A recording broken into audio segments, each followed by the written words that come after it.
y a encore quelques personnes qui prennent des micros, des casques, donc on va attendre.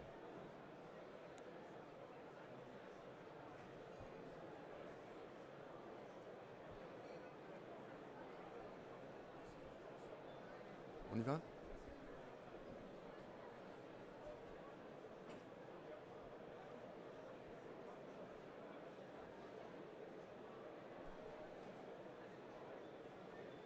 Je vous en prie. Ça n'a pas commencé.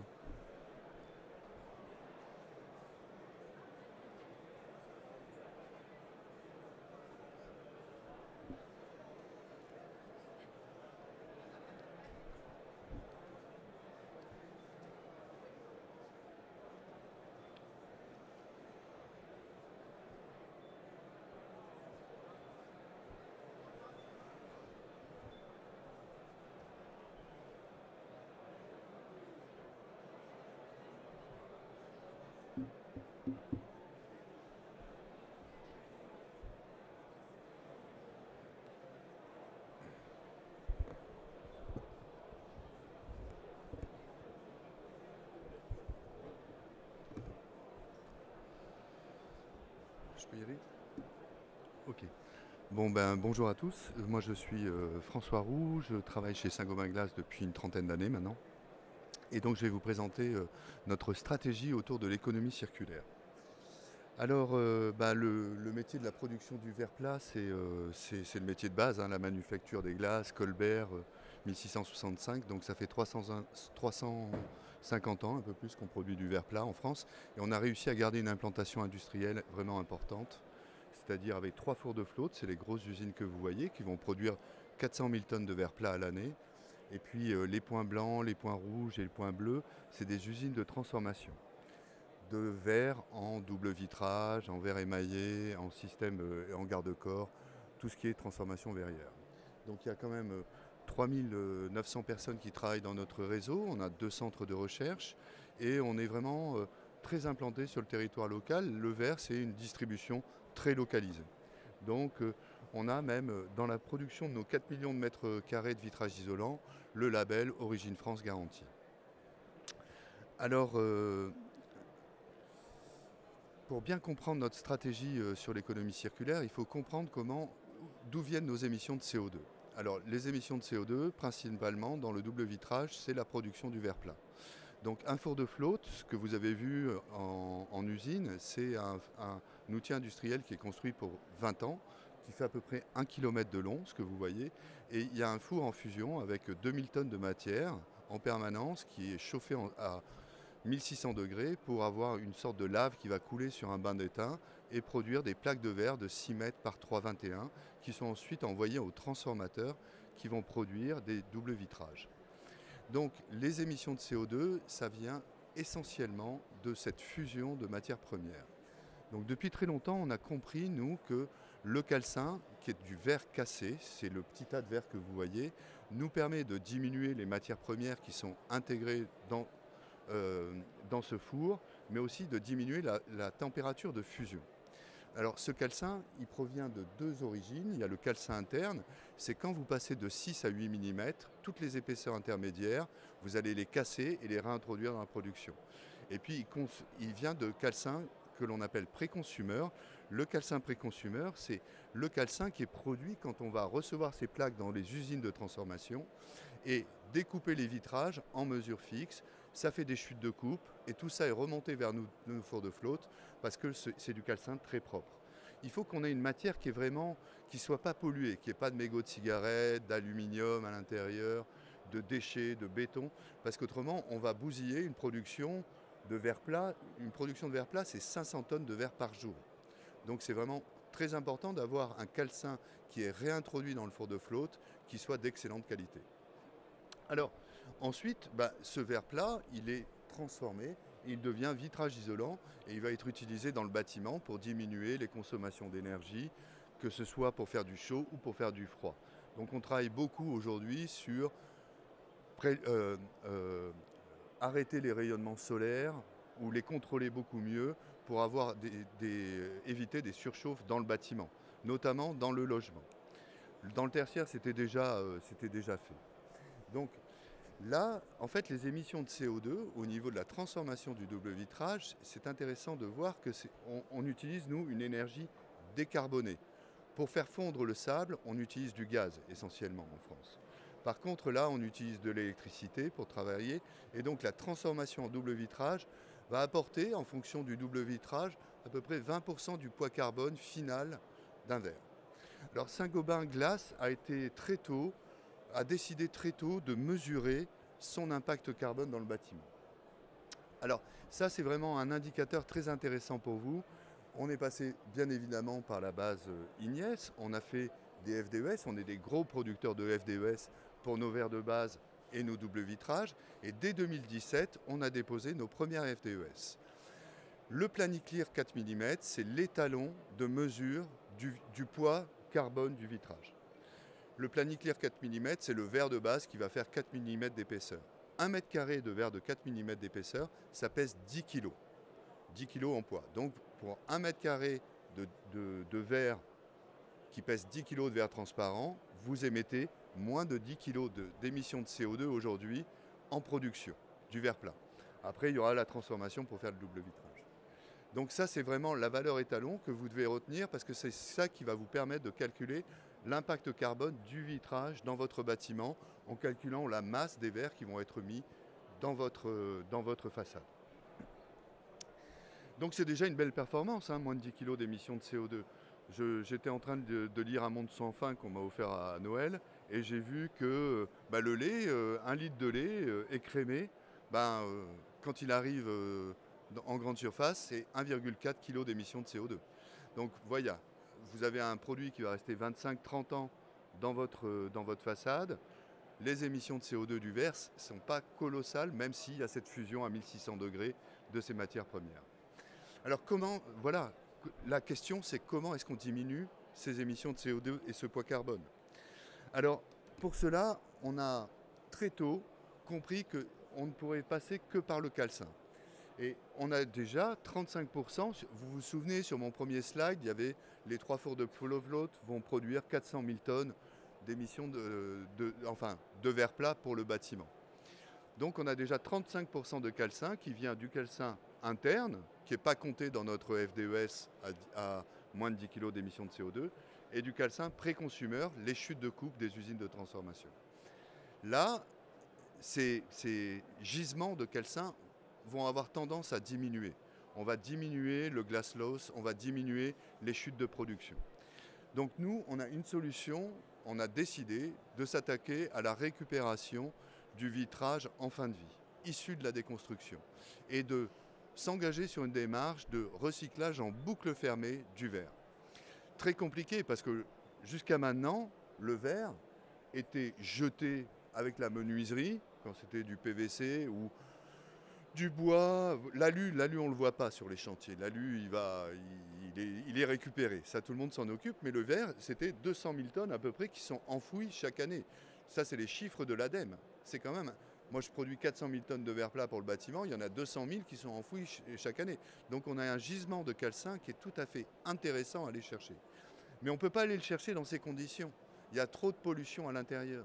C'est-à-dire que si on remettait ce verre issu de ces bennes et tout ça à l'intérieur de notre four de flotte, on peut avoir des journées de production qui vont être détruites et donc ce serait contre-productif.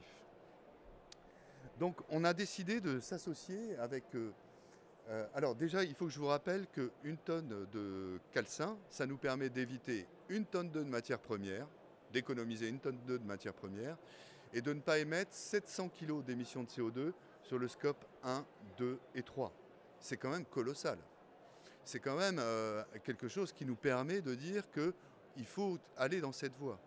Et donc, pour faire cela, on s'est associé avec un réseau qui s'appelle le réseau Saint-Gobain Glass Recycling. C'est un réseau d'entreprises sociales ou solidaires ou d'entreprises spécialisées dans la déconstruction, dans le réemploi, donc vraiment dans ce métier. Et on a construit ce réseau en leur apprenant à déconstruire une menuiserie et à nous fournir du calcin d'une qualité suffisante pour qu'on puisse le réenfourner sans tri à l'intérieur de nos fours de flotte. Alors vous voyez, nous avons une 50aine de partenaires qui sont tous inscrits aujourd'hui au sein de Valobat. Et donc ça aussi c'est important parce que, en fait, en tant que maîtrise d'ouvrage ou de prescripteur, environnement, bureau d'études, façade, architecte, vous pouvez dire dans les appels, enfin dans le cahier des charges qui est donné sur la déconstruction des bâtiments, des consignes sur le fait de 1. Il faut faire de la boucle fermée, il faut faire du tri sélectif de matériaux, mais ça c'est une évidence, c'est dans la loi. Et donc les menuiseries intègres doivent être déposées en bas du bâtiment. Et ensuite, dans le cadre de l'éco-organisme Valobat, il y a une prise en charge sur le démantèlement de ces menuiseries qui est faite. Et donc, c'est une économie pour les maîtrises d'ouvrage et en plus, c'est bon pour la planète et pour le recyclage en boucle fermée. Donc, il y a tout un mécanisme que l'on a lancé en 2018, en dehors de la REP, en dehors de ce mécanisme. Et vous allez dire, vous produisez 400 000 tonnes de verre plat. Mais aujourd'hui, on a réussi, vous voyez la courbe en bas à droite du slide, on a réintroduit plus d'1% de matière issue du post-consumer dans nos fours de flotte, ce qui est quand même une performance. Et on est les premiers verriers à l'avoir fait et les seuls verriers à le faire dans ces quantités. C'est quand même, je trouve qu'on montre l'exemple par rapport au reste du marché. Donc on a vocation à développer ce réseau. On a vocation à accueillir beaucoup plus de menuiseries issues de la déconstruction, à réintroduire du verre. À côté de ça, on fait des investissements aussi dans nos fours de flotte pour trier mieux le calcin, et c'est-à-dire pouvoir récupérer aussi du calcin issu des menuiseries bois, où on a vraiment pas mal de pollution bois qui sont à l'intérieur, parce que les gars, vous le voyez, ils cassent au marteau actuellement, et donc quand vous cassez une menuiserie bois, vous allez avoir les joints qui laissent le verre collé sur le bois, qui vont venir à l'intérieur. Donc on a investi 8 millions d'euros dans une ligne de tri calcin pour pouvoir aussi réintroduire ce verre avec ses pollutions, sans les pollutions parce que la ligne de tri aura fait son taf, dans notre four de flotte. Alors, ça, c'est des discours, il faut me croire là-dessus. Donc, ce que l'on a fait aussi, ça, c'est des vérifications internes. On achète à ces entreprises qui ont une exclusivité de revente du calcin chez nous ces tonnages, donc c'est vérifié. Et on est en pleine démarche avec des organismes de contrôle, type Socotec ou AFNOR, pour contrôler ce que l'on veut dire et dire bien, on a bien réintroduit ces tonnages de calcin post-consumer dans nos fours de flotte. Normalement, 2025, on aura la validation d'un organisme de contrôle sur les quantités que l'on annonce.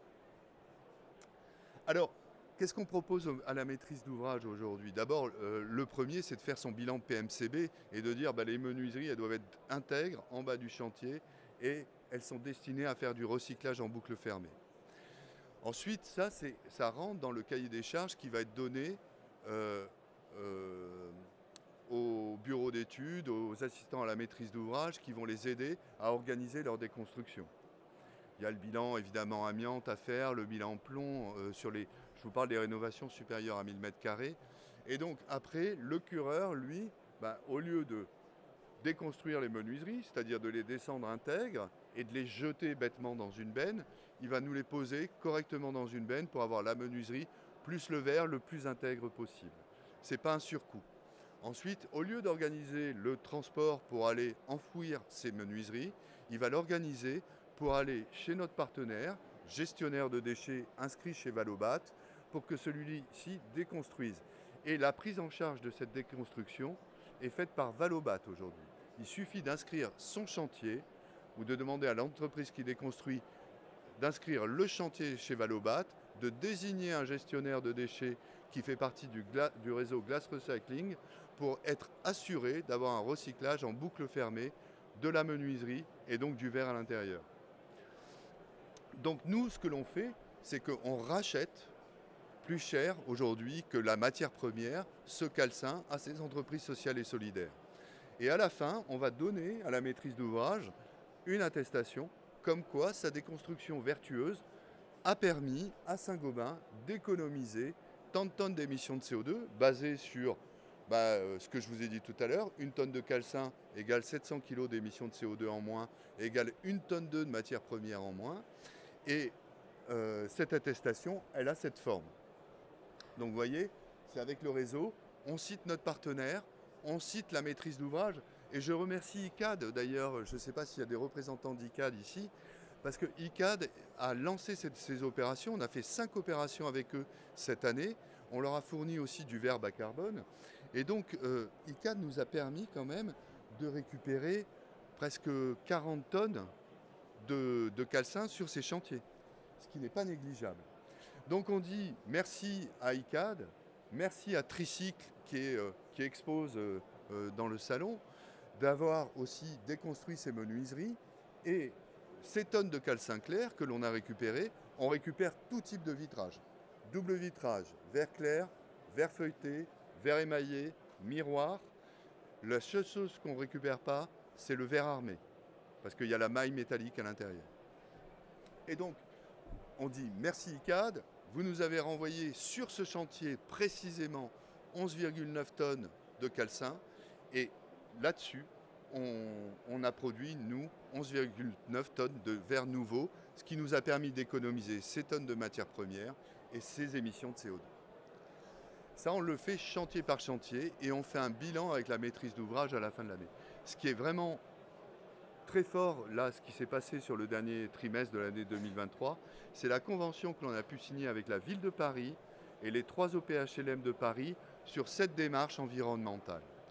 Et ça ne porte pas uniquement avec la ville de Paris que sur le recyclage, ça porte aussi sur l'utilisation d'Orae. Alors, qu'est-ce qu'on fait avec ce calcin ? Eh bien, on a décidé de faire des campagnes où on va intégrer ce calcin dans notre production de verre pour diminuer le poids carbone du vitrage. Donc, au lieu d'avoir les 13% de verre recyclé dans la FDES Planiclear, là on va avoir 64% de verre recyclé à l'intérieur. Et donc on va diminuer nos émissions de CO2 pour produire 1 mètre carré de vitrage en Orae de 30%. C'est quand même un gain qui est colossal et qui est mesuré dans la base de données INIES. Ça, c'est mesuré. Ça veut dire que ça fait déjà 2 ans, on a lancé ça à Glasstec en octobre 2022, et on a tout de suite embrayé avec des maîtrises d'ouvrage pour faire des chantiers avec ce vitrage. Et donc, ça, c'est les chantiers qu'on a réalisés en France en 2023. Donc, merci à l'ensemble de ces partenaires, Nexity, ICAD encore eux, la ville de Paris, qui a vraiment fait un accord très important, qui va aussi piloter le travail des copropriétés en Paris pour qu'ils rentrent dans cet accord.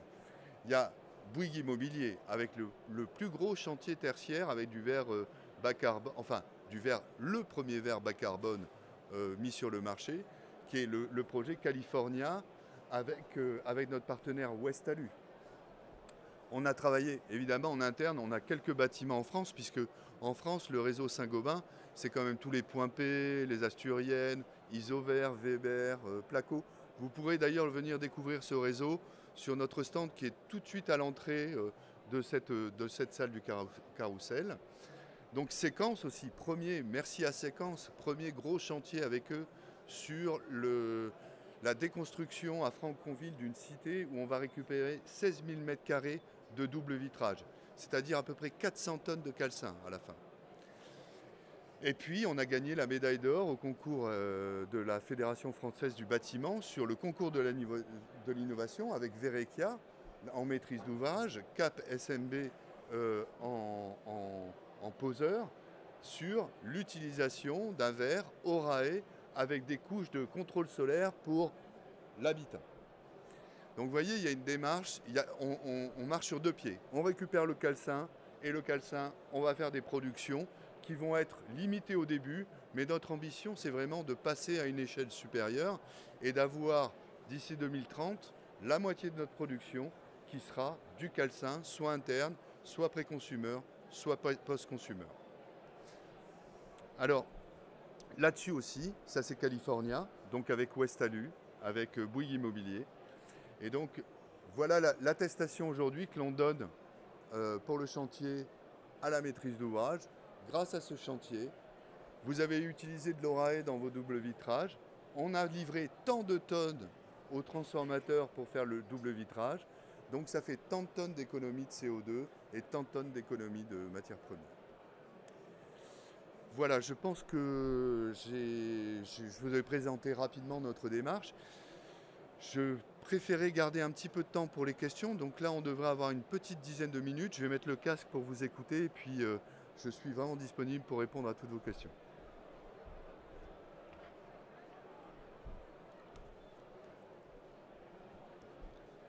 Ah, j'allais oublier les objectifs. Voilà, merci. Merci pour votre attention.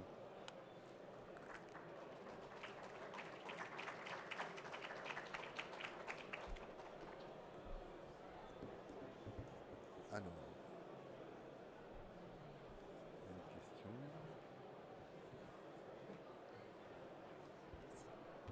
Bonjour. Bonjour. Quelle est la plus-value par rapport à du vitrage normal ou sur une fenêtre standard, on va dire, pour mettre en place le vitrage recyclé au RAE? Alors, c'est étonnant de s'entendre aussi. Donc, la plus-value pour Auré dans le double vitrage, nous on l'estime à peu près à 25% sur le prix du double vitrage. Il faut voir que le poids du prix du double vitrage dans une menuiserie fournie posée, c'est entre 4 et 15% du prix de la menuiserie. Ça va dépendre de la menuiserie, alu, bois, PVC et tout ça. Donc nous, on a fait des études de prix aussi avec SGR et notamment les points P, parce qu'on travaille beaucoup avec eux sur la fourniture de ces vitrages. Et ils se rendent compte qu'en fait, par rapport à la construction finie qui était prévue, au budget, la plus-value carbone pour le vitrage est inférieure à 0,03% du budget global du bâtiment qui va être construit. Voilà. Bonjour. Bonjour. C'était juste pour les vitrages oreilles. On peut appliquer après toutes les couches de contrôle solaire Ouais, qui tout à existent fait. dans la gamme. Tout Il n'y à a pas fait. de restrictions. Alors même s'il y a des restrictions, c'est-à-dire que sur Orae, on va appliquer nos couches les plus performantes. C'est-à-dire qu'on ne va pas partir dans les couches de produits de base que sont Platinum XN ou Planitaire One, qui sont des couches qui sont fortement utilisées aujourd'hui. Orae, on dépose des couches extrêmes dessus, les Coolite SKN pour faire le contrôle solaire, et les couches de notre nouvelle gamme Eclase Lumi, Zen et Sun, qui sont utilisées dans le bâtiment. Voilà. Oui. Bonjour. Par Bonjour. rapport au partenariat que vous avez conclu avec Valobat pour la dépose des menuiseries, si j'ai bien compris, c'est la dépose en fait, le prix de dépose de la menuiserie est pris en charge par Valobat auprès du maître d'ouvrage? Non, c'est pas ça. En fait, le prix, c'est vraiment, c'est l'éco-organisme. Il n'y a pas d'accord Saint-Gobain avec l'éco-organisme. L'éco-organisme a organisé la déconstruction du bâtiment et a suivi tout ce qui était les lots et les matériaux séparés. En ce qui concerne les menuiseries, c'est le Valobat va prendre en charge la déconstruction de la menuiserie chez nos partenaires une fois que ça a été livré. C'est-à-dire que là, il faut que le partenaire soit inscrit chez Valobat comme gestionnaire de déchets ou massificateur, ou il y a des choses comme ça, il y a des inscriptions à faire chez Valobat. Et ensuite, par rapport à ça, vous devez, en tant que maîtrise d'ouvrage ou entreprise qui déconstruit le bâtiment, inscrire le chantier sur la plateforme Valobat. Cette première inscription va vous permettre aussi de désigner un gestionnaire de déchets, celui qui va déconstruire la menuiserie. Et Valobat va rentrer directement en contact avec ce gestionnaire de déchets pour prendre en charge la déconstruction de la menuiserie.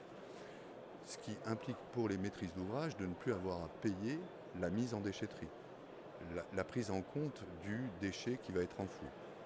Voilà. Mais l'acte de dépose, au-delà même de la gestion. L'acte de dépose, c'est à la charge de la maîtrise d'ouvrage. D'accord. En plus de la gestion du déchet. La maîtrise d'ouvrage est propriétaire de son déchet. Donc elle doit le déposer, le mettre bien trié en bas de son chantier et le livrer à un massificateur, à quelqu'un qui va faire de l'enfouissement ou à un gestionnaire de déchets qui va faire du recyclage en boucle fermée. Et nous, on appuie avec eux sur le fait de faire du recyclage en boucle fermée. Parce que le verre bâtiment doit refaire du verre bâtiment. On doit arrêter de puiser dans nos ressources naturelles. Merci beaucoup. Je vous en prie. Oui, bonjour. Oui, C'est bonjour. Cher Tugur. Parlez-nous s'il vous plaît sur le verre autochauffant, si vous pouvez. Le verre autochauffant. Ouais, Le verre, le verre chauffant. chauffant, ouais. Ouais. Merci. Alors le verre chauffant dans le bâtiment, c'est une toute petite partie du verre qui est distribué chaque année. Donc c'est un verre qui a une couche métallique dessus qui va être activé par de l'électricité et qui va produire de la chaleur. Donc on a fait des expériences et on est en train de développer une solution qui s'appelle Filit, avec un système de pilotage de la température de chauffe qui va être émise par ces vitrages, en double vitrage. Et notamment on travaille beaucoup avec les vérandalistes, les gens qui vont construire des pièces extérieures à la maison pour que le chauffage soit assuré par les parois vitrées et non pas par on ramène du chauffage à l'intérieur. Donc le fait que la couche d'isolation protège aussi les émissions de chaleur vers l'extérieur, plus une température rayonnante qui est très agréable, nous permet de développer ça. Et on l'a développé ça avec des partenaires comme Akena, avec qui on a signé un accord, et qui est en train de mettre ce vitrage dans sa gamme de produits. Ça peut être aussi utilisé dans les piscines, par exemple, pour supprimer la paroi froide. Voilà. Filit. D'autres questions? Bonjour. Bonjour madame. Petite question, vous avez parlé tout à l'heure de tri par le maître d'ouvrage du coup des menuiseries. Est-ce qu'il faut que le cadre et la vitre soient séparés? Non, ce qui est dit dans la REP, c'est que le matériau c'est de la menuiserie vitrée qui doit être en bas du chantier trié. Donc, pas d'obligation, enfin, il ne faut pas trier normalement. Alors, ce que l'on observe dans la réalité des chantiers, c'est que vous avez les menuiseries bois et PVC, elles sont en bas du chantier et elles vont chez un trieur. Il y a même des organisations et des sociétés qui sont organisées pour récupérer le PVC. Le bois, personne n'aime trop ça avec les vernis, les choses qui ont été déposées dessus. L'alu, dans l'expérience chantier, moi je ne le vois jamais. Je ne sais pas, il part toujours avant, je ne sais pas trop où, et on récupère les vitrages, juste les vitrages finis en bas du chantier. Mais c'est possible là de séparer, à mon avis, l'alu du vitrage pour avoir un tri déjà qui commence sur le chantier. Ok, merci. Je vous en prie.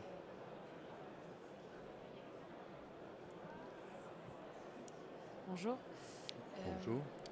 Moi, je me posais la question, est-ce que sur les menuiseries amiantées, aujourd'hui, il existe des moyens de les démanteler pour être en capacité de récupérer le vitrage sur, si c'est le joint, par exemple, de la Oui, menuiserie? tout à fait.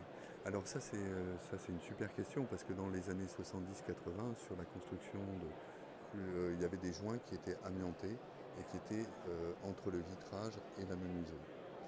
Donc aujourd'hui, nous, déjà encore merci à ICAD qui a, sur la polyclinique de Caen, où on a fait organisé la déconstruction, ils sont allés voir comment économiquement se passait une déconstruction de la menuiserie pour un désamiantage de l'alu, de ce joint. Et en fait, on se rend compte que le joint, il suffit de le racler sur le vitrage. Et donc, si on racle ce joint et si on le nettoie, on a le double vitrage intègre et on n'est pas obligé de l'enfouir en matériaux amiantés, ce qui est quand même un coût certain aussi.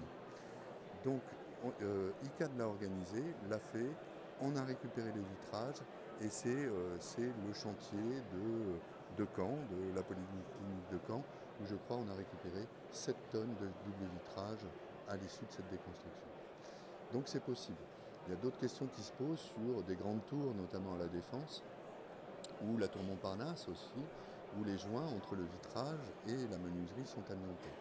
Donc comment est-ce qu'on fait pour déconstruire la menuiserie et pour ne pas envoyer ces 40 000 m² de double vitrage, de 10 mm, plus les menuiseries en déchets amiantés, parce que c'est une fortune aussi pour la maîtrise d'ouvrage. Et puis, c'est toujours pas très bon pour l'environnement. Voilà. Merci beaucoup.